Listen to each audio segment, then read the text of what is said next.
चर्चाएं खास powered by HTS solution private limited, your IT and software partner. को powered by H2O का शुद्ध जल रखे स्वस्थ हर पल। सैंडविच ग्रुप, इंटीरियर डिजाइन का जाना पहचाना नाम।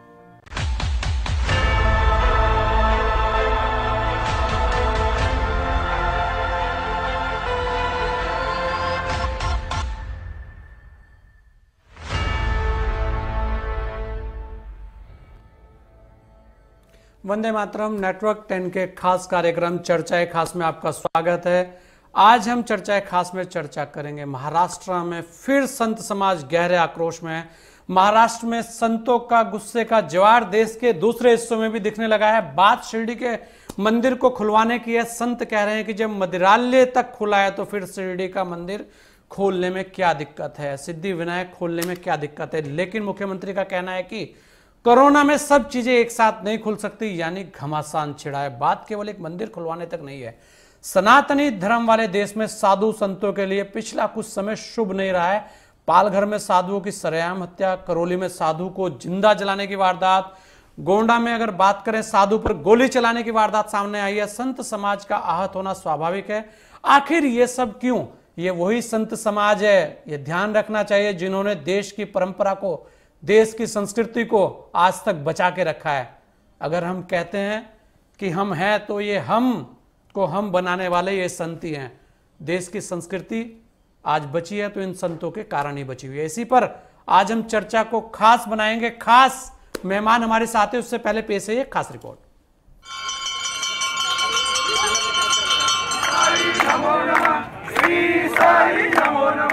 महाराष्ट्र के राज्यपाल भगत सिंह कोश्यारी की मुख्यमंत्री उद्धव ठाकरे के नाम लिखी चिट्ठी यह बताने के लिए काफी है कि वहां किस तरह का घमासान चल रहा है। यह घमासान राज्यपाल और मुख्यमंत्री के बीच नहीं, बल्कि इसके पीछे शिरडी के मंदिर को खुलवाने का वो मामला है जिसकी मांग को लेकर साधु संत समाज आक्रोशित है। पालघर में साधुओं की सरेआम हत्या के प्रकरण के चलते साधु समाज पहले ही गुस्से में है। अब नवरात्र के समय शिरडी के मंदिर खुलवाने को लेकर राज्य सरकार के रुख ने उन्हें और नाराज कर दिया है।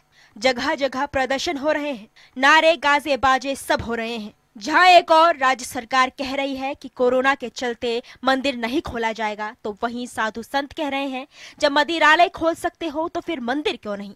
तीखी प्रतिक्रियाओं के दौर से गुजरते महाराष्ट्र में उद्धव सरकार के सामने साधु संत चुनौती दे रहे हैं। उनका मानना है कि उद्धव सरकार कांग्रेस के दबाव में है और वह हिंदुत्ववादी विचारों से दूर चली गई है। राज्य में शुरू हो रहे प्रदर्शन की चिंगारी दूसरे राज्यों में भी फैल रही है। साधु संतों की तीखी प्रतिक्रिया आ रही है और अब वे आंदोलन के राह पर दिख रहे हैं।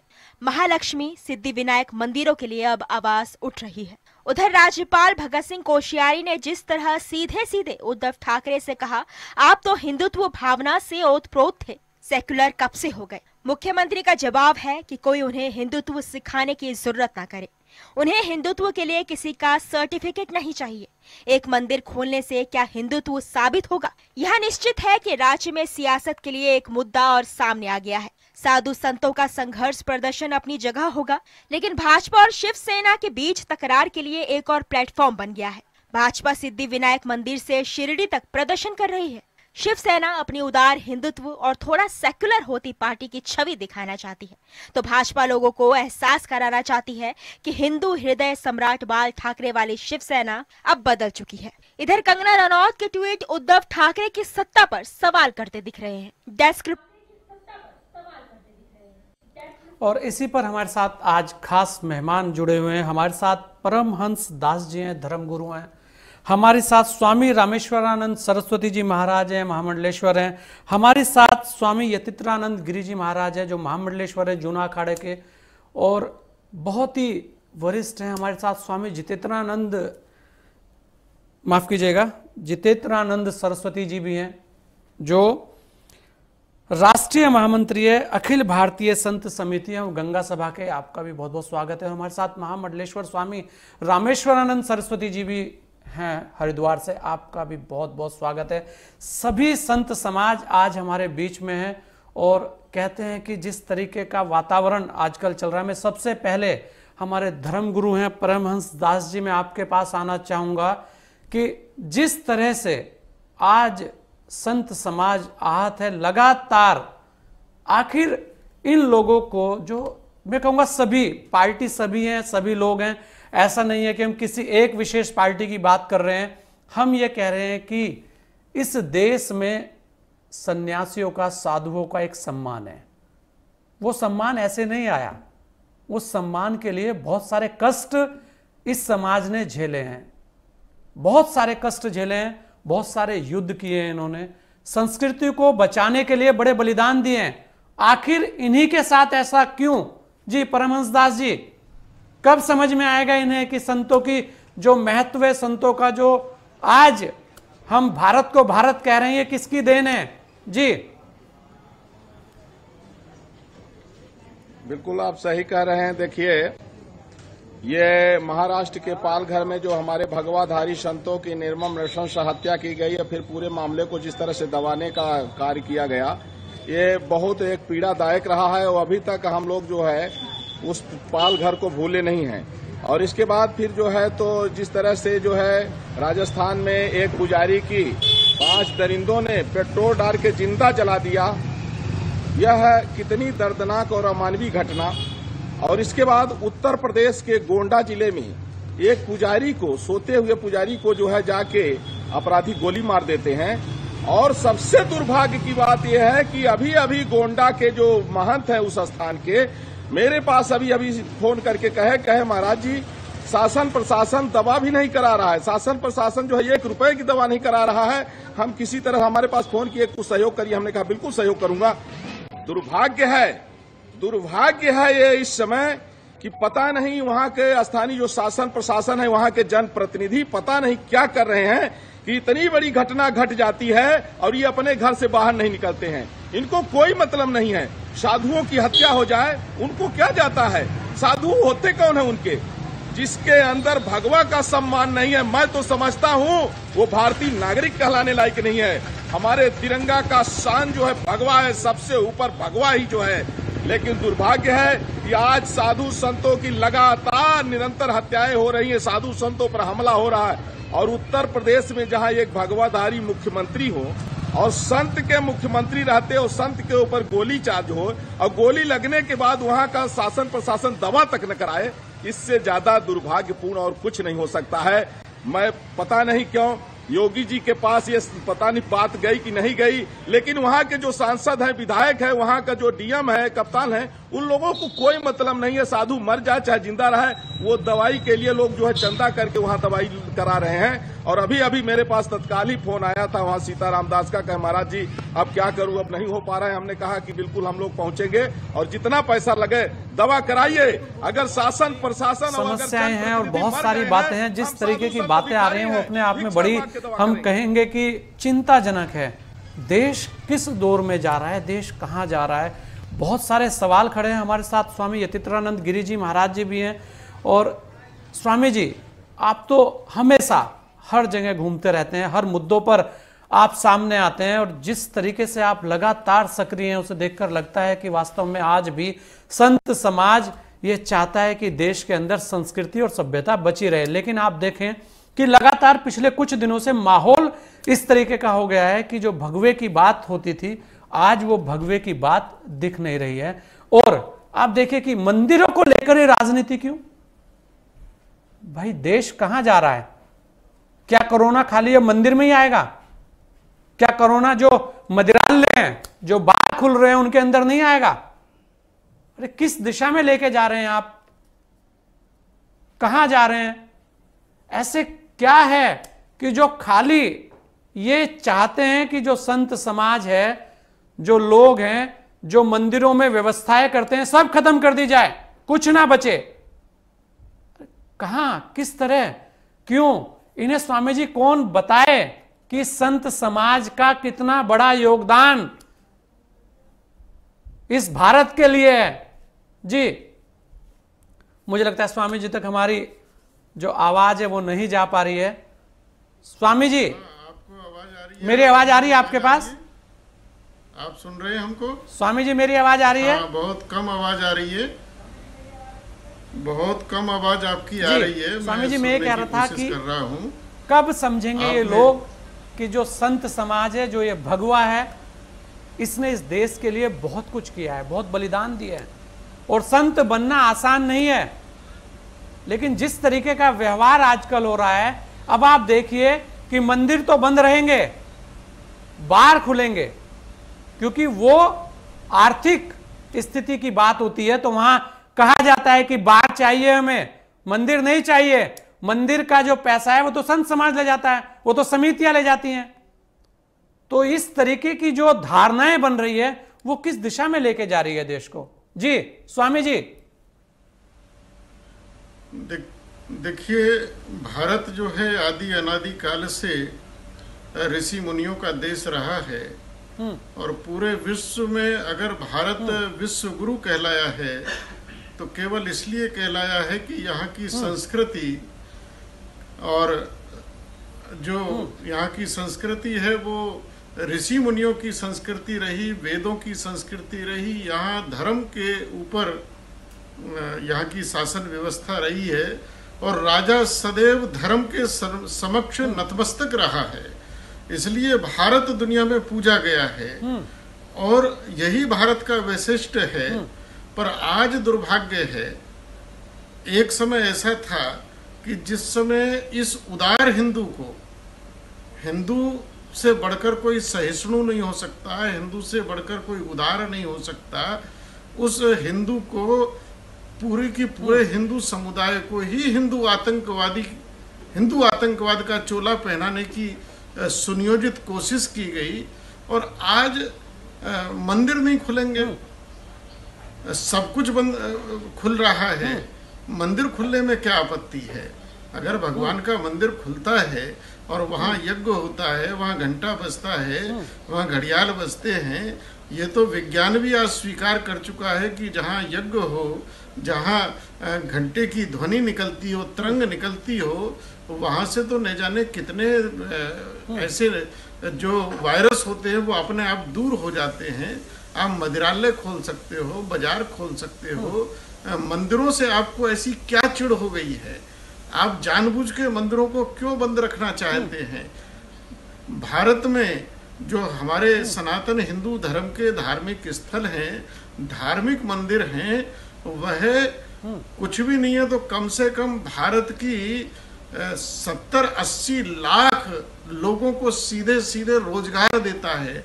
कोई फूल बेचता है, कोई प्रसाद बेचता है, कोई वहाँ पर पूजा कराता है, उसके कारण न जाने कितना टूरिज्म डेवलप होता है, ट्रांसपोर्ट डेवलप होते हैं, मार्केट चलता है। आज पूरा का पूरा बंद पड़ा हुआ है भारत के धार्मिक स्थल। और आज इस नैराश्य के जीवन में कहीं ना कहीं व्यक्ति अगर भगवान के मंदिर जाएगा तो उसके अंदर एक विश्वास जगेगा। ये सरकारें, मुझे नहीं समझ में आ रहा कि एक तरफ नाचने गाने की दुकानें खोलने को तैयार हैं, मदिरालय खोलने को तैयार हैं, जहां अनैतिक साधन चलते हो वो सब खोलने को तैयार है, लेकिन जहां धर्म हो, जहां आस्था हो, जहां विश्वास हो, वहां पर ये जानबूझकर क्यों कुठाराघात कर रहे हैं? इस आखिर महाराष्ट्र की जो सरकार है, यही सब चीजें हैं, आखिर इन लोगों को कब समझ में आएगा? यही बहुत बड़ा सवाल है। और इस तरीके की बातें क्यों, किस लिए, ये अपने आप में एक बड़ा सवाल है। और हमारे साथ स्वामी रामेश्वरानंद सरस्वती जी भी जुड़े हुए हैं, महामंडलेश्वर हैं। स्वामी जी, आप भी देख रहे हैं किस तरीके की चीजें आजकल हो रही हैं, और जिस तरीके से महाराष्ट्र में खुद राज्यपाल को चिट्ठी लिखनी पड़ी हो, तो कितनी बड़ी बात है। आप कैसे देखते हैं इस सब चीजों को, और क्या कहना चाहेंगे आप कि देश के अंदर जो बुद्धिजीवी वर्ग है, क्या संत समाज, या हम कहेंगे कि जिस तरीके की व्यवस्थाएं ये लाना चाहते हैं, कहां ले जाना चाहते हैं संत समाज को, क्या कहना चाहते हैं, क्या संदेश देना चाहते हैं? जी स्वामी जी। जी धन्यवाद स्वामी रामेश्वरानंद जी, मेरी आवाज आ रही है आपको? विषय उठाया है। हाँ, मैं सुन रहा हूँ आपकी पूरी आपकी आवाज। जी बोलिए। मैं आपको हाँ जी, बोलिए जी, बोलिए गुरु जी, बोलिए जी। और वास्तविकता में आपको धन्यवाद दूंगा, हमारे रूपेश बालिया जी को भी, निरंतर संतों के सानिध्य में रहकर संतों से कुछ न कुछ इस विषय में एफिडेविट कराते हैं। देखिए, समझना पड़ेगा, भारत प्राचीन जाए, भारत जी स्वामी जी, मुझे लग रहा है आपकी जो संपर्क है वो नहीं हो पा रहा है हमारा। हमारे साथ अखिल भारतीय संत समिति के महामंत्री स्वामी जितेंद्रानंद जी सरस्वती जी भी हैं, हम उनसे भी जानेंगे। स्वामी जी, जिस तरीके की बातें हो रही हैं, जिस तरीके की तथ्य सामने आ रहे हैं, बहुत सारी चीजें, क्या सेकुलर बनने के लिए या सेकुलर दिखने के लिए मंदिर पर भी राजनीति, ये कहां से जरूरत आन पड़ी? किस दिशा में आप जाना चाहते हैं? आखिर हर चीज का बिंदु आजकल एक ही दिशा में क्यों जा रहा है? बहुत बहुत अहम बातें हैं, और खासकर जिस तरीके से संत समाज पर आजकल हमले भी बहुत ज्यादा होने लगे हैं। जी स्वामी जितेंद्रानंद जी सरस्वती जी महाराज जी, आवाज आ रही है? हमारी आवाज मिल रही है आपको? आ रही है जी, बोलिए गुरु जी, बोलिए जी। कहते हैं कि जो नया मुल्ला होता है वो ज्यादा प्याज खाता है। तो नए नए सेकुलर बने हुए लोग सेकुलरिज्म की परिभाषा हिंदू द्रोह तक में जाना चाहते हैं। पिता बाल ठाकरे हिंदू हृदय सम्राट होते थे और पुत्र के लिए मंत्रालय और पूरा मुंबई को दाऊद इब्राहिम के इशारे पर जिन लोगों ने ड्रग्स एसोसिएशन में बदल के रख दिया, कौन फिल्म इंडस्ट्री का ऐसा छोटा बड़ा आर्टिस्ट नहीं है जो चार अपवाद को किनारे कर दे तो जो ड्रग्स न लेता हो, कि ड्रग्स की दुकानें खुलेंगी, ये सप्लाई होगी, लेकिन इनको सबसे ज्यादा भय है खुलने वाले मंदिरों से। क्या शुक्रवार को जुमे की नमाज को बंद कर दिया है? दम नहीं है उद्धव ठाकरे में कि जुमे की नमाज पर रोक लगा दे और जुमे के दिन मस्जिदों के अंदर हजारों लोग जो इकट्ठे हो रहे हैं, क्या उससे कोरोना नहीं फैल रहा है? नहीं। मूल निशाना है सिद्धि विनायक गणेश मंदिर, निशाना है शिरडी के साईं बाबा, निशाना है त्र्यंबकेश्वर के महादेव, निशाना है वहाँ पर उनके भीमा वाले हमारे भीमा शंकर के 12 ज्योतिर्लिंगों में से ये। तो सवाल यह नहीं है कि मंदिर खुलेंगे या नहीं खुलेंगे, आज नहीं खुलेंगे कल खुलेंगे। सवाल है आपकी नियति का। राज्यपाल ने अगर मर्माहत होकर के पत्र लिखा तो संजय राउत और उद्धव ठाकरे जैसे लोगों ने इसको भी राजनीति में ढकेला। हम पूछना चाहते हैं कि आप इतने ही बहुत जिम्मेदारी के साथ, मैं उद्धव सरकार से प्रश्न पूछ रहा हूँ कि आप कोरोना को लेकर के अगर इतने ही संवेदनशील थे तो देश में मरने वालों में 40% मौत अकेले महाराष्ट्र के अंदर हुई है। पूरे देश में जितने कोरोना के मरीज हैं उसके 35 से 40% मरीज महाराष्ट्र के अंदर है। तो आपकी सेंसिटिविटी कहाँ चली जाती है जब आप पूरे महाराष्ट्र के अंदर मजदूरों को सड़क पर उतार देते हैं तो, और आपको मंदिर दिखते हैं।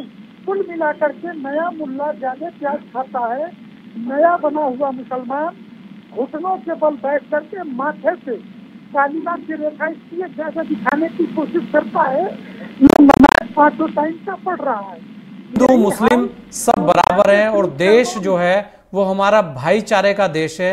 यहाँ हिंदू मुस्लिम सिख ईसाई सब भाई भाई हैं, और इसी बात की बात है कि केवल राजनीति में ये जो द्वेष भाव आ रहा है इसे भी दूर करना चाहिए। हम कहीं भी इस बात का समर्थन नहीं करते कि मंदिर और मस्जिद पर बात की जाए। बात केवल इतनी है कि आखिर कोरोना को लेकर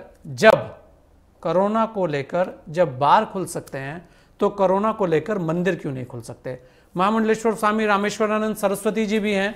जी स्वामी जी, क्या कहना चाहेंगे आप? जी मेरी आवाज है? हेलो जी, हेलो, बोलिए स्वामी जी। मेरा आवाज सही से सुनाई दे रहा है? हेलो हेलो हेलो, आपकी बोलिए जी। मुझे आपकी पूरी आवाज है जी बोलिए। मैं आपसे गोस्वामी जी जी बहुत सुंदर आपने विषय को उठाया है। एक बात समझने की आवश्यकता कि भारत क्या है। जी, भारत प्राचीन वह भारत है जहाँ से पूरे विश्व को अपनी संस्कृति से, अपने ज्ञान से पूरे नियंत्रण किया करता था। और भारत वो देश है जहाँ संतों ने खींचा हुआ देश है, जहाँ यदा यदा धर्मस्य ग्लानिर्भवति भारत अभ्युत्थानम धर्मस्य धर्म संस्थापनार्थाय संभवामि युगे। आज वो भारत है। आज उस भारत में संतों की जो दिशा हो रही है, जो दशा हो रही है, बड़ी दुख की बात है। इस देश में आज जहाँ संतों का एक वर्चस्व हुआ करता था, जिन संतों ने अपने खून और पसीना से जिस देश को सिंचा करते थे, आज उस देश में संतों की जो हत्या हो रही है, जिस देश में उन मंदिरों में, मठों में जिस प्रकार के दृष्टिकोण बन रहा है, जहाँ मंदिरों में आज जिसकी स्थिति हो रही है, आज धिक्कार है इस देश के लोगों का, जहाँ आज तक में शांति की धाराओं से सहन कर रहे हैं। मुझे दुख हो रहा है जहाँ जिस देश में मंदिरालय खुल रहे हैं और उस देश में जो है ना मंदिर बंद हो रहा है। आज मंदिर बंद हुए 7 से 8 महीना हो गए। लोगों के आध्यात्मिक आस्था किधर की ओर जा रही है। आज मुझे दुख है, मुझे कहने पड़ रहा है महाराष्ट्र के मुख्यमंत्री से, महाराष्ट्र के माननीय मुख्यमंत्री से, जो आज उन जो हिंदू के नारा को लेके उनके बालक साहब ठाकरे चला करते थे, आज वहाँ क्या हो रहा है। आज देखिए पूरे भारत में मंदिर खुल गए, परंतु जो है ना महाराष्ट्र में मंदिर बंद है। तो कहीं ना कहीं ऐसा लगता है कि संतों की सरकार नहीं है। संतों पता नहीं, न जाने इनको संतों से क्या द्वेष है, भगवान से क्या द्वेष है, मंदिरों से क्या द्वेष है। इस बात को समझना बड़ा कठिन हो रहा है। हमें बड़ा दुख है इस बात को लेके कि आज स्थिति क्या हो रही है, इसको समझना पड़ेगा। और हम एक बात कहना चाहता हूँ जी महाराष्ट्र के मुख्यमंत्री जी से कि आप ऐसा क्यों कर रहे हैं। जिस हिंदुत्व की ध्वजा को लेके आप चला करते थे, जिसके नारा को लेके आप पूरा पूजा करते थे, आज आपकी सरकार आते ही संतों की हत्या हो रही, मंदिरें बंद हो रहे। और एक बात मैं कहना चाहूंगा, कल देख रहा था, अगर महाराष्ट्र के राज्यपाल ने यदि आपको व्यवस्था के लिए पत्र लिखा भी है, तो आप तत्काल उसका प्रतिकार किस प्रकार से कर रहे हैं। अगर उन्होंने क्या गलत उठाया, भाई देश में मंदिरालय खुल रहे हैं और मंदिर बंद हो रहा है, तो आप बताइए हमारी आस्था कहाँ जाएगी। आज पूरे दुनिया में जो हम आस्था की जो लहर जगाने वाले, ध्वजा को फहराने वाले उन हिंदुओं को हम क्या जवाब देंगे, जो लोग पूरे भारत के प्रति, भारत के संस्कृति के प्रति, भारत के ऋषियों के प्रति, भारत के गुरु के प्रति, भारतीय धर्म के प्रति जिन लोगों की आस्था है, आज वो लोग हमसे प्रश्न कर रहे हैं कि गुरुजी भारत को क्या हो गया, भारत के सियासतों को क्या हो गया। आज भारत के सियासतों में मंदिर में ग्रहण लगा हुआ है, मंदिर बंद किए जा रहे हैं और मंदिरालय खोले जा रहे हैं। बताइए हम क्या जवाब दें। हम जिस मिशन को लेके, जिस अध्यापन के लिए, जिस अध्यात्म के लिए हमने घर, परिवार, संसार को त्याग कर सनातन धर्म की, उस हिंदू की उस तत्व को लेके पूरे सब दुनिया में अपने हिंदू धर्म के प्रचार के लिए हम निकलते हैं, लोग बड़े आस्था के रूप से देखते हैं। जी बिल्कुल स्वामी जी, आपका दर्द एकदम जायज है, क्योंकि संत समाज का जो बलिदान है वो देखना चाहिए, वो राजनेताओं को भी देखना चाहिए कि आप किस तरीके का व्यवहार इन संतों के लिए करते हैं। क्योंकि देश की संस्कृति जो बचाई हुई है वो संत समाज ने ही बचाई हुई है। आज भी भगवे का आदर होता है, हर मन में एक आस्था है। अगर इस तरीके का व्यवहार होगा तो कहीं ना कहीं चोट तो लगेगी। जाइएगा नहीं, लेते एक छोटा सा ब्रेक, जल्द लौटेंगे आपके बीच।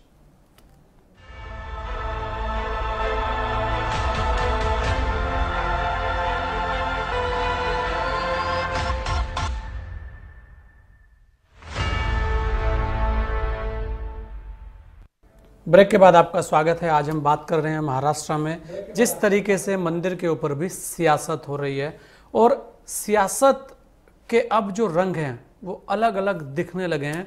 अब बहुत सारी चीज़ें हैं देश के अंदर, जिस तरीके का हम कहेंगे व्यवहार सामने आ रहा है वो कहीं ना कहीं चिंता का विषय है। उसी लिए हमने सभी लोगों को अपने इस चर्चा खास में जोड़ा। और हमारे साथ संदीप दुबे भी हैं जो भाजपा प्रवक्ता है। हम उनसे भी जानते हैं कि जिस तरीके की चीज़ें आ रही हैं। जब एक संदीप, अगर आप देखें, जब छलक रही मदिरा तो प्रशासन क्यों मंदिरों पर बिफरा, ये अपने आप में एक अहम बात है कि भाई जब बार खुल गए हैं तो मंदिर में क्या दिक्कत है। उसके अलावा अगर आप देखें कि बद्रीनाथ, केदारनाथ, उनके कपाट खुल गए हैं, वहाँ लोग जा रहे हैं। आस्था भी कोई चीज़ है देश के अंदर, आखिर उस पर भी बात होनी चाहिए। और हर व्यक्ति की आस्था है, और हम कभी भी हम ये नहीं कहेंगे कि मंदिर के साथ मस्जिद की बात की जाए, नहीं, आस्था उनकी भी अपनी जगह है, उनके लिए भी वही सम्मान, वही आदर होना चाहिए। लेकिन जब बात दूसरों की आती है तो उसके लिए भी वही बात, वही आदर होना चाहिए। संदीप। संजय जी देखिए, संजय जी देखिए, हम जितने लोग राजनीति में हैं या जो लोगों ने सत्ता प्राप्त कर ली है, बहुत सुलभ राजनीति करने की हर व्यक्ति कोशिश कर रहा है। और खासतौर से महाराष्ट्र सरकार को देखा गया है कि जब से भारतीय जनता पार्टी की केंद्र में सरकार रही और पिछले जब दरमियान उनकी हमारी सरकार रही, उसके बाद जैसे उन्होंने पाला बदल के और दूसरी सरकार बनाई तो पूरी तरह से अपना चाल चरित्र और चेहरा वो बदल चुके हैं। देखिए, हिंदू संस्कृति को जानने की जरूरत है कि आत्मा इज परमात्मा इज कल टू सुख। आत्मा को परमात्मा से जोड़ने से सुख प्राप्त होता है। एक सिंपल सा अगर हिंदुत्व को समझना है तो हिंदुत्व इसी का नाम है। तो हिंदुत्व कभी किसी को नुकसान नहीं पहुंचाता। हिंदुत्व स्वीकृति है, सब लोग स्वीकार कर लेते हैं इस धर्म को, और ये कोई जाति का बंधन नहीं है। पंडित हम उसे कहते हैं जो लोग ज्यादा विद्वान हो जाते हैं, वो चाहे किसी और धर्म में पैदा हुए हो, किसी जाति में पैदा हुए हो। ब्राह्मण एक तरह से कुल है, ब्राह्मण और पंडित में यही अंतर है। तो पंडितों को जानबूझ के टारगेट करना, पंडितों को इसलिए टारगेट करना कि जो सभ्यता और संस्कृति है वो कहीं ना कहीं उसको नुकसान पहुंचाई जाए, लोगों का मनोबल टूटे। तो मैं तो कहता हूं कि मनोबल तोड़ने से हिंदुत्व का मनोबल नहीं टूटेगा, क्योंकि ये सनातन संस्कृति है। सदियों से लोग जीते आए और इतना त्याग और इतनी बलिदान आप किसी और सभ्यता संस्कृति में नहीं देखेंगे। जो ईश्वर के लिए आजीवन ऐसे ऐसे साधु संत मिलेंगे जो ईश्वर की प्रार्थना करने में पूरा जन्म दे देते हैं, एक जन्म दे देते हैं ताकि वो ईश्वर को पा सके, यानी सुख को पा सके। मैं दूसरी इसको राजनीतिक पहलू के तौर पे कहूंगा संजय जी। देखिए, हम किसको रोक रहे हैं? हम ईश्वर को रोक रहे हैं। कि किसके लिए रोक रहे हैं? कि वो जनता जो ईश्वरवादी है वो दर्शन न करे। उससे क्या होगा? उससे आपको स्वयं को नुकसान होने वाला है। इस नुकसान को क्यों नहीं महाराष्ट्र के चीफ मिनिस्टर समझ रहे हैं? उसको भी राजनीतिक रूप दे रहे हैं। देखिए, महामहिम जी की जो चिट्ठी है जिसपे आप विषय पे हम लोग चर्चा कर रहे हैं, उनको ये समझना चाहिए वो गार्जियन तुल्य हैं, वो पिता तुल्य हैं। उन्होंने अगर आपको कोई सुझाव दिया उसको सहर्ष स्वीकार करिए। क्या जो दारू बेची जा रही है, क्या जो बार खुल रहे हैं, क्या जिस तरह कि वहां पे पूरे महाराष्ट्र के अंदर कोरोना को लेके आपने जो भी काम किए, रोकथाम की कोशिश करी, उसके बाद जिस तरह से सब कुछ खुला हुआ है, केंद्र सरकार के भी आदेश हैं उसका भी आपको पालन करना है, राज्य सरकार अपने स्तर पे सब कुछ खोल के बैठी हुई है। तो एक मंदिर खोलने में क्या जाता है? आप लोगों की भावनाओं को कब तक रोकेंगे, कब तक ठेस पहुंचाएंगे? इसका दूसरा पक्ष है कि आप मंदिर बंद कर देंगे तो क्या मुस्लिम धर्म के लोग या कोई एक दूसरा धर्म है हिंदुओं को प्रताड़ित करने की वजह से आपका वोट बैंक बन जाएगा? तो ये उनका भ्रम है और उस भ्रम को वो नहीं समझ रहे हैं। वो भ्रम महाराष्ट्र की जनता उनकी तोड़ चुकी है। और जब संत जो समाज था, देखिए उनको कितना दुख हो रहा है, उनके दिल आज टूटे नजर आ रहे हैं, क्योंकि वो भावनात्मक रूप से उनसे वो आशा नहीं थी एक चीफ मिनिस्टर होने के नाते, और वो जिस परिवार से आते हैं उनसे वो आशा नहीं थी कि वो इस तरह के काम कर सकते हैं। तो मुख्यमंत्री जी को चाहिए कि वो स्वयं इसका संज्ञान अभी भी ले, अभी भी वक्त है, और इस तरह के कोई भी काम न करें जिससे आम जन के मन में कोई बैर भाव आए, कोई द्वेष आए। क्योंकि हम सबको अच्छा करना है और अच्छे करने के लिए आप राजनीति में आए। आप लोगों को लोगों से लड़ाने के लिए राजनीति में नहीं आए, एक धर्म को दूसरे धर्म से नीचा दिखाने के लिए राजनीति में नहीं आए। हिंदुत्व को समझने की जरूरत है। हिंदुत्व के पुरोधा जो है, भारत में मुसलमान भी हैं, हिंदू भी हैं, सभी जाति धर्म के लोग हिंदुत्व को मानते हैं, क्योंकि हिंदुत्व वो सहिष्णुता है कि जब सबको सम्मानित कर लेता है, सबको प्रेम देता है। आप शिरडी चले जाइए, शिरडी के साईं बाबा में चले जाइए या अयोध्या चले जाइए, उसमें हिंदू मुस्लिम को जोड़ के देखने की जरूरत नहीं है। जहां हिंदू है वही मुसलमान भी है, फूल बेचता है, छोटे छोटे कारोबार करता है, व्यवसाय से जुड़ा हुआ है, तो आप उसके पेट पे पैर मार रहे हैं। तो ये काम प्लीज खुलने चाहिए मंदिर भी, और मंदिरों पर राजनीति क्यों, ये एक सबसे अहम बात है। और स्वामी यतीन्द्रानंद गिरी जी महाराज जी भी हैं। स्वामी जी, बहुत सारी बातें आपके सामने हैं। जिस तरीके से आप देख रहे हैं कि लगातार जब भी कोई इस तरीके की बात होती है तो कहीं ना कहीं वहां भाजपा वर्सेस कांग्रेस, मतलब दो गुट खड़े हो जाते हैं।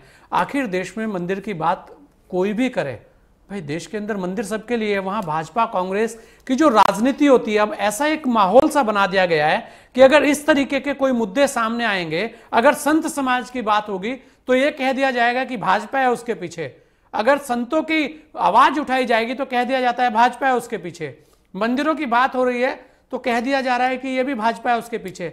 आखिर फिर इन सब पे बात कौन उठाएगा?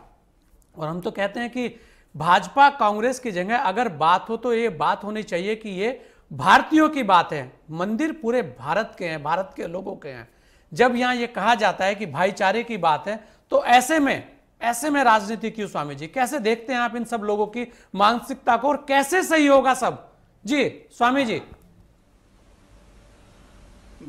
देखिए, एक बड़ा पुराना किसी कवि ने लिखा है कि विश्व का हर देश जब भी दिग्भ्रमित हो लड़खड़ाया, लक्ष्य की पहचान करने जी इस धरा के पास आया। भारत वह भूमि है जिस भूमि को इस्लाम के जो प्रवर्तक थे, स्वयं हजरत मोहम्मद पैगंबर साहब, उन्होंने कहा, वो भारत की तरफ मुंह करके खड़े होते थे। ये इस्लाम के साहित्य में लिखा है। और जब उनसे पूछा जाता था कि आप इधर को मुंह करके क्यों खड़े होते हैं, तो वह कहते थे कि हिंदुस्तान जो मुल्क है, उससे जो आने वाली हवाएं हैं वो मुझे सुकून देती हैं, कहीं ना कहीं मुझे शांति का उससे अनुभव होता है। यह एक ऐसा मुल्क है जो विश्व को सुकून देता है, मोहब्बत का पैगाम देता है। और स्वयं हजरत मोहम्मद पैगंबर भारत आए थे।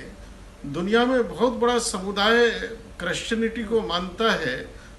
क्रिश्चियनिटी के प्रवर्तक जीसस क्राइस्ट 18 वर्ष की अवस्था से 32 वर्ष की अवस्था तक भारत में रहे हैं, जिस पर बहुत किताबें लिखी गई हैं, lost years of Jesus Christ. तो भारत आध्यात्म की भूमि रही है। जिसे भी पूर्ण होना है उसे भारत आना पड़ा है। तो कहीं ना कहीं दुनिया में दो शक्तियां काम करती हैं, एक दैव संस्कृति है, एक दैत्य संस्कृति है। एक अच्छाई की संस्कृति है, एक बुराई की संस्कृति है। आज मुंबई में बुराई की संस्कृति फैली पड़ी है। कितना बड़ा रैकेट ड्रग्स का, जो हमारी नौजवानों की पूरी पीढ़ी को बर्बाद कर सकता है। और उस ड्रग्स के पैसे से, कमाई से कहीं ना कहीं आतंकवाद, अलगाववाद पुष्ट होता है। उस पर कोई बोलने को तैयार नहीं है, उसके खिलाफ कोई आवाज उठाने को तैयार नहीं है। लेकिन जहां मानवता का पाठ पढ़ाया जाए, जहां इंसान को इंसान बनाया जाए, ऐसे मंदिरों को कहा जा रहा है कि उनको बंद रहना चाहिए। तो स्पष्ट हो जाता है कि कौन दैवीय शक्ति के साथ है और कौन राक्षसी शक्ति के साथ है। ये एक संघर्ष है और हम इस संघर्ष से कोई भागने वाले नहीं है, डरने वाले नहीं है, भयभीत होने वाले नहीं है। हम इस संघर्ष को लड़ेंगे और जीतेंगे। मंदिर इस देश की आत्मा है, भगवान से बढ़कर कोई नहीं हो सकता। उद्धव ठाकरे, मुझे लगता है कहीं ना कहीं कुर्सी के लोभ में किसी के हाथों की कठपुतली बने हुए हैं। मैं उद्धव ठाकरे जी को यही कहना चाहूंगा कि आप किसी के हाथों की कठपुतली मत बनिए, आप अपनी आत्मा की आवाज सुनिए। और महाराष्ट्र जो संतों की भूमि रहा है, इतना बड़ा वहाँ वारकरी समाज है, संत ज्ञानेश्वर वहाँ हुए, संत तुकाराम वहाँ हुए और एकनाथ वहाँ हुए। एक से एक बढ़कर संतों की भूमि, मुक्ताबाई वहाँ हुई, गोरा कुम्हार वहाँ हुए। इतनी संतों की भूमि महाराष्ट्र के गांव-गांव में भक्ति है। उद्धव ठाकरे जी, आप इस भक्ति का गला नहीं घोट पाएंगे। कृपया करके मैं चाहूँगा कि आप जितने धार्मिक हैं, चाहे वो मस्जिद हो चाहे मंदिर हो, उनमें ईश्वर की भक्ति होने दें। आप अपना राजकाज संभालें, आप धर्म में हस्तक्षेप करने की कोशिश ना करें। ये मेरा विनम्र सुझाव उद्धव जी आपको है, आपके चैनल के माध्यम से है। और आपको रोकना है तो इस बम्बई को माफियाओं की और ड्रग माफियाओं की नगरी बनने से रोकिए। यही आपका प्रधान कर्तव्य होना चाहिए। धर्म कहीं ना कहीं विश्व की शक्तियां, ये बहुत बड़ी आपने एक बात कही है। और कहीं ना कहीं सरकारों को इससे सीख भी लेनी चाहिए कि मंदिर हो या मस्जिद हो, उन सब के लिए तो आप एक समान रहिए, वहां खोलिए, कोई दिक्कत नहीं है। आस्था सब पर भारी है। हमारे साथ धर्मगुरु भी हैं परमहंस दास जी। जिस तरह से आप देख रहे हैं, लगातार हम कह रहे हैं कि जो समाज है वो संत समाज जिसकी बात होती है, आजकल लगातार उस संत समाज को लेकर टिप्पणियां की जाती हैं। हमले किए जाते हैं, और जब जांच की बात होती है तो कहीं ना कहीं कोई भी वो जांच उस स्तर पर नहीं कराना चाहता कि जिससे दूध का दूध और पानी का पानी हो जाए। बहुत सारी जांचें आज भी पेंडिंग चल रही हैं, बहुत सारी जांचें आज भी हो नहीं रही हैं। उसे लेकर आप क्या कहना चाहेंगे? दूसरी बात एक और ये है कि आखिर संत समाज ही क्यों टारगेट पे? आप कैसे देखते हैं उन लोगों को, उनकी मानसिकता को? जी परमहंस दास जी। दुर्भाग्य है कि जो साधु संत हमेशा देश के लिए जीते हैं और देश के लिए मरते हैं। देखिए, सन्यासी का अर्थ ही होता है जो देश के लिए जिए और देश के लिए मरे।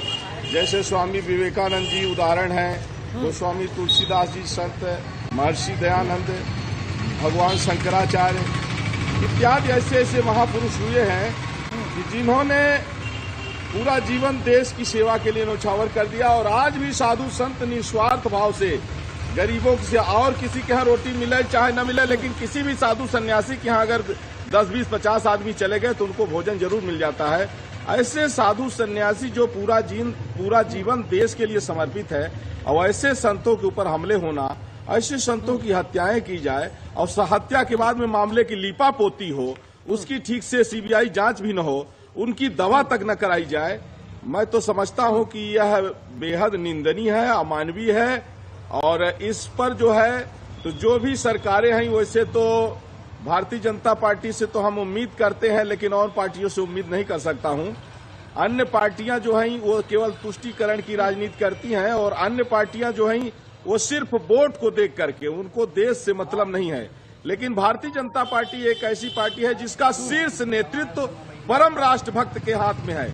आदरणीय प्रधानमंत्री नरेंद्र मोदी जी पर हम लोगों को विश्वास है, योगी जी पर विश्वास है। ये बात जरूर है कि जो जनप्रतिनिधि हैं वो लोग जिस निष्ठा से समाज की सेवा करनी चाहिए उस निष्ठा से समाज की सेवा नहीं कर रहे हैं, और उन स्थानीय जनप्रतिनिधियों की लापरवाही के कारण योगी और मोदी जी की भी छवि जो है धूमिल होती है।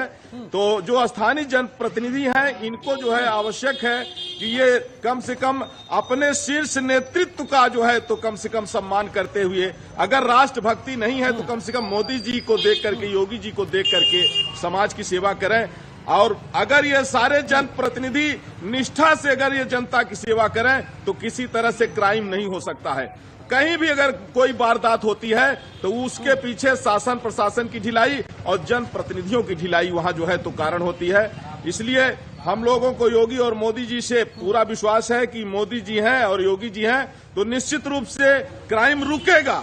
लेकिन अन्य जो पार्टियां हैं उन पर मुझे विश्वास नहीं है, क्योंकि अन्य पार्टियों का जो शीर्ष नेतृत्व है वह पूर्ण रूप से एंटी संस्कृति है, बहुत सारी बातें हैं और समय बड़ा कम रहता है। हमारे साथ स्वामी रामेश्वरानंद जी भी हैं हरिद्वार से। स्वामी जी देखिए, अगर बात करें हम महाराष्ट्र की, शिव की सेना है, शिवसेना नाम आपके सामने है, लेकिन जिस मंदिर की बात हो रही है, जब मंदिरों की बात आ रही है, चाहे वो सिद्धि विनायक की बात हो, चाहे वो शिरडी की बात हो, तो नाम के अनुरूप आखिर कार्य करने में दिक्कत कहाँ? क्या वास्तव में उद्धव ठाकरे दबाव में है या छवि बदलने की ये कोशिश है?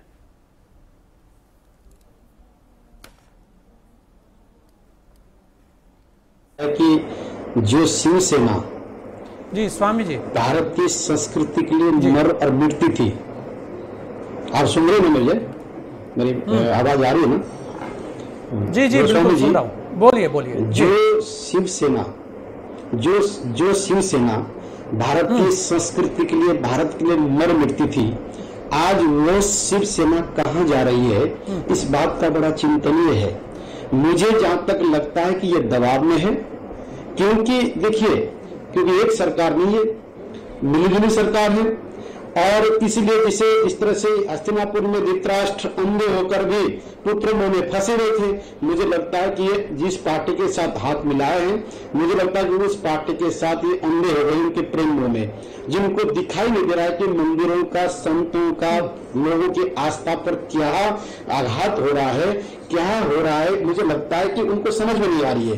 कहीं ना कहीं ये धृतराष्ट्र बने हुए हैं, उनको अपने नेत्र खोलना पड़ेगा, चक्षु खोलनी पड़ेगी।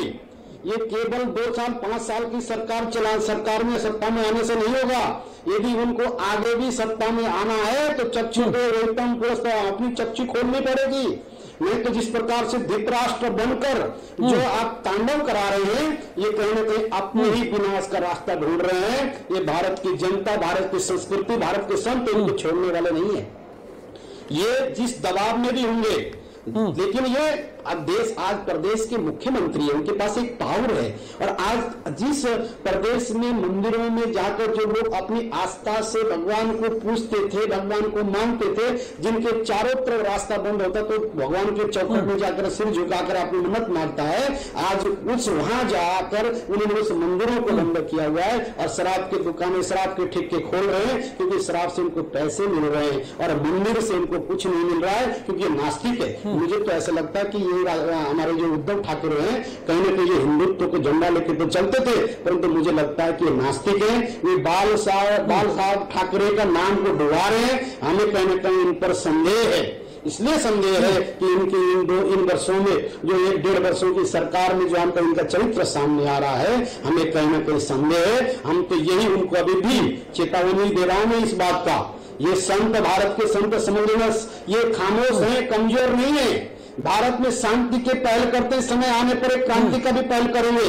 इस राष्ट्र में भारत के संतों ने, नागाओं ने, साधुओं ने इस भारत को सींचा है। इतिहास को खोलकर देखिए, हमारे आद्य जगत गुरु शंकराचार्य हो, निम्बार्गाचार्य हो, रामानुजाचार्य हो, इन आचार्यों ने बलिदान देकर इस भारतीय संस्कृति का अक्षुण्ण बना के रखा है। अखंड भारत की सृजनता को जो है सींचा है। कहीं ना कहीं ये साधु, ये संत आज मोहन इसलिए है, कहीं ना कहीं वो चाहते कि हम शांति के पाड़ा पड़े हैं, लेकिन ऐसा न हो कि क्रांति का पाड़ा पड़ना पड़े। आज हमें भारत की सरकार पर भरोसा है। भारतीय जनता पार्टी के नेतृत्व में सरकार भाई नरेंद्र मोदी जी चला रहे हैं। कहीं न कहीं हमें विश्वास है कि अखंड भारत की परंपराओं को, भारत की संस्कृति को, भारत के उस अध्यात्म को बनाए रखेंगे, ऐसा विश्वास है। लेकिन जो प्रदेशों में हो रहा है, जो महाराष्ट्र में हो रहा है, ये कतई भी बर्दाश्त करने योग्य बात नहीं है, सहन करने बात नहीं है। जहाँ संतों की हत्या हो रही हो, जहाँ साधु संतों पर अत्याचार किया जा रहा हो, जहाँ मठ मंदिर बंद हो रहे हो, लेकिन आप विचार करो, वो परमात्मा देख रहा है। ये अंधेर जी बिल्कुल स्वामी जी, आपका कहना एकदम सही है। जिस तरीके से आज भी अगर इस तरीके के व्यवहार, इस तरीके की बातें हैं, तो कहीं ना कहीं संत समाज अपने आप में कष्ट में तो है। और संत समाज ही क्यों, और भी बहुत सारे ऐसे लोग हैं। देखना चाहिए कि उन मंदिरों में कितने लोग कार्यरत हैं, उन लोगों के परिवारों का क्या, ये भी एक बहुत ही अहम सवाल है। जाइएगा नहीं, लेते हैं एक छोटा सा ब्रेक, जल्द लौटेंगे आपके बीच।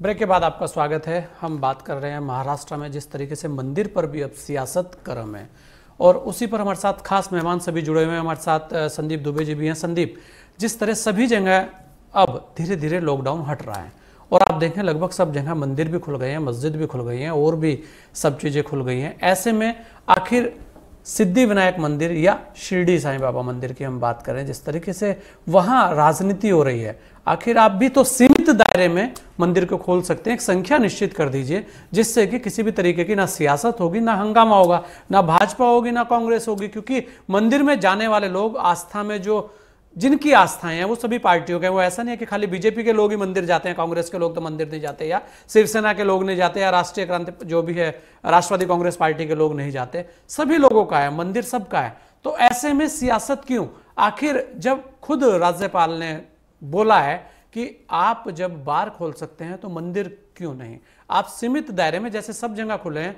और जब आप एक तरफ ये कह रहे हैं कि जो कोरोना है, उसी के साथ हमें लड़ाई लड़नी है और पूरा देश लड़ रहा है, पूरा विश्व लड़ रहा है, तो ऐसे में फिर इस तरीके की सियासत कहीं ना कहीं ये दर्शाती है कि आप खुद विवाद को जन्म दे रहे हैं। जी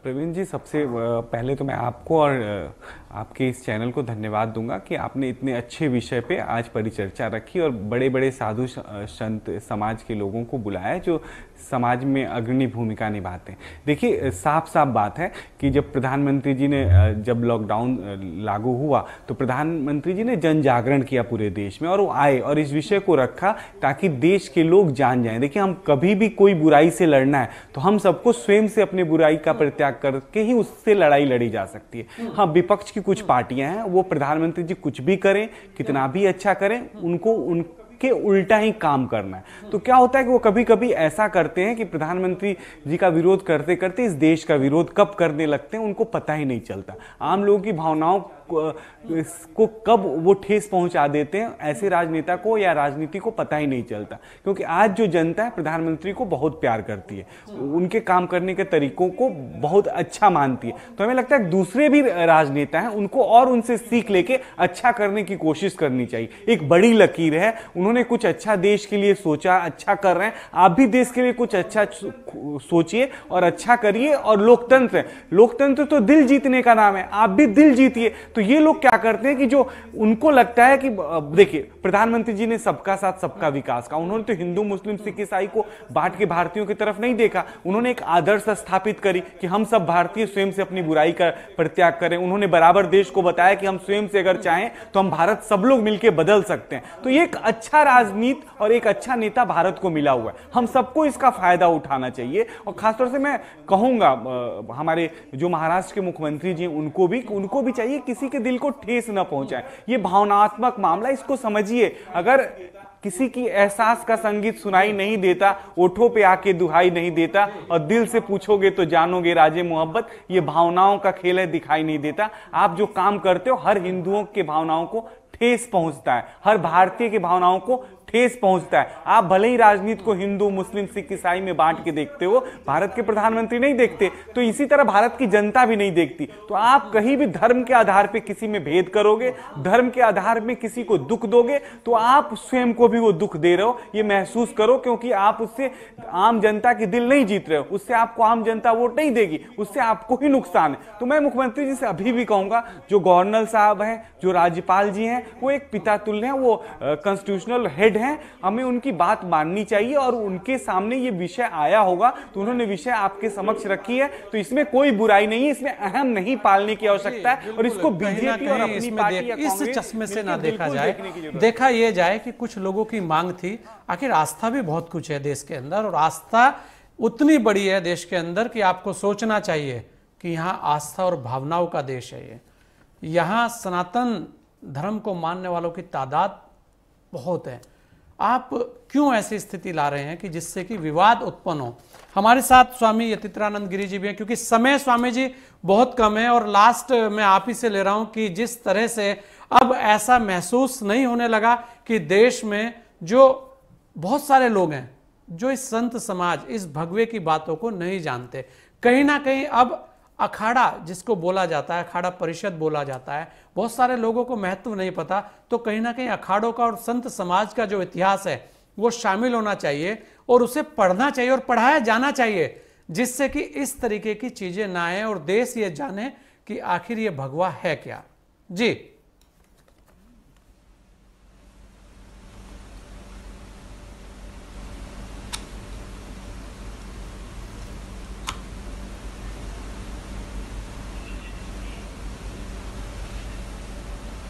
जी, मुझे लग रहा कि आवाज़ नहीं पहुंच पा रही और समय बिल्कुल ही कम है। हम सभी को कहेंगे कि आप सभी लोगों का बहुत बहुत धन्यवाद। आप सब लोगों ने हमें यहाँ समय दिया। आज का विषय बड़ा अहम था, क्योंकि जिस तरह महाराष्ट्र में मंदिर पर भी सियासत है, शिवसेना जिसे अपना राजधर्म बता रही है, दरअसल अपने सत्ता के साथियों को प्रभाव में बनाए रखने की एक पहले निश्चित तौर पर महाराष्ट्र, खासकर मुंबई, उन क्षेत्रों में जहां कोरोना का संकट ज्यादा देखा गया है। लेकिन ऐसी स्थितियों में विपक्ष या साधु संतों को विश्वास में लेकर कुछ कदम उठाए जा सकते हैं।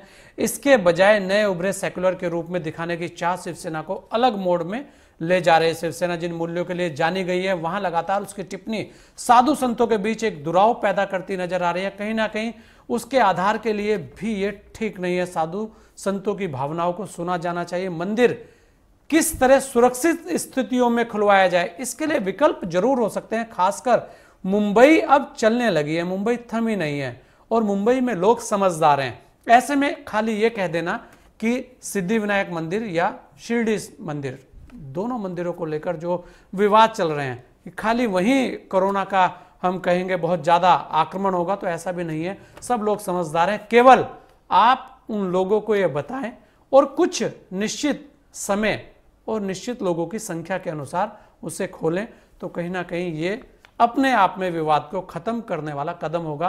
क्योंकि विवाद हमेशा बढ़ता है तब बहुत सारे लोगों की भावनाएं आहत होती हैं।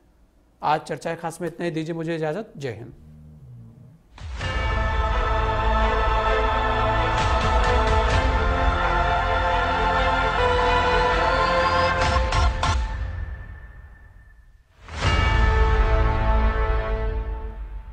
चर्चाएं खास powered by HTS Solution Private Limited, your IT and software partner. को पावर्ड बाय H2O का शुद्ध जल रखे स्वस्थ हर पल। सैंडविच ग्रुप, इंटीरियर डिजाइन का जाना पहचाना नाम।